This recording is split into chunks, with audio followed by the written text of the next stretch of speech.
It's Friday, August 10th. I'm Wayne Moore. This is Evening Update. At the top of the news, 45-year-old Sharon Constance Forner faces numerous charges, including assault with a weapon and possession of a weapon for a dangerous purpose. Forner is a woman accused of breaking into another woman's home in Osoyoos earlier this week, armed with a butcher knife, saying she wanted to see that woman's baby. She appeared in a Penticton courtroom Friday. The victim says she hopes Forner gets locked up, or she won't feel safe in her home.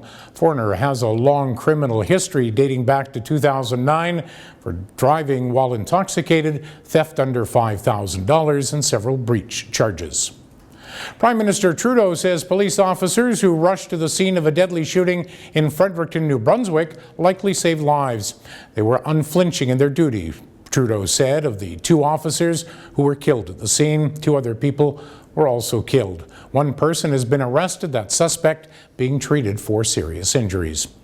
More heat records could fall in the Okanagan Friday as the heat wave continues to grip our region. Meteorologist Doug Lundquist says Kelowna established a record Thursday with a reading of 37 degrees, while the 35.4 degree temperature in Vernon tied a record. Penticton also could have established a record, but wildfire smoke prevented the mercury from climbing high enough. Weather pattern is expected to shift with some heavy rains and cooler temperatures expected Saturday.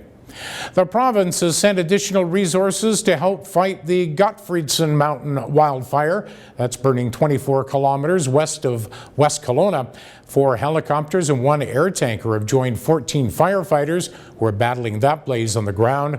The fire has grown to 550 hectares and could spread even more later today when winds are expected to pick up. Evacuation alerts have been issued for some areas north of the Pennask Summit, including the Pennask Lake Lodge and the Hathume Lake Resort. In the North Okanagan, resources there have been shuffled to priority areas within the Monashee complex. That's due to an increase in fire behavior, specifically the Harris Creek fire, which has grown to 260 hectares.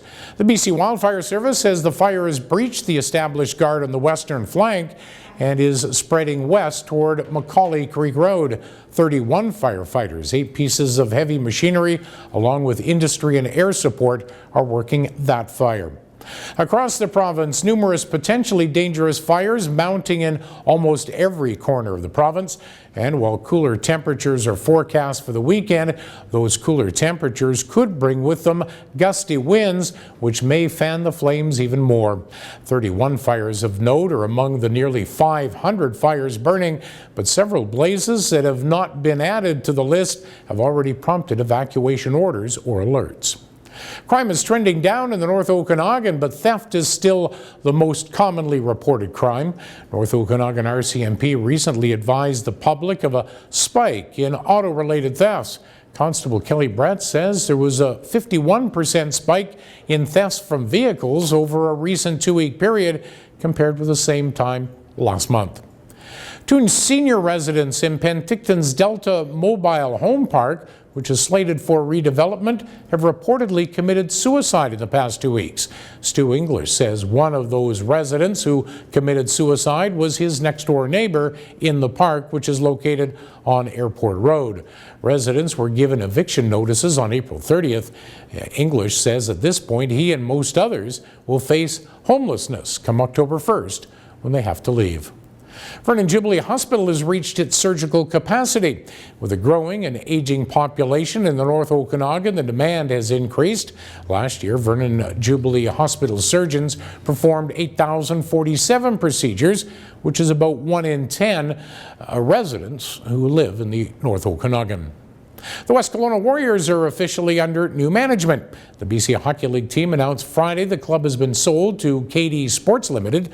Kim Dobransky and a silent limited partner run the new ownership group. The sale comes nearly 2 years after former owner Mark Sheen threatened to sell the team to a Delta-based businessman.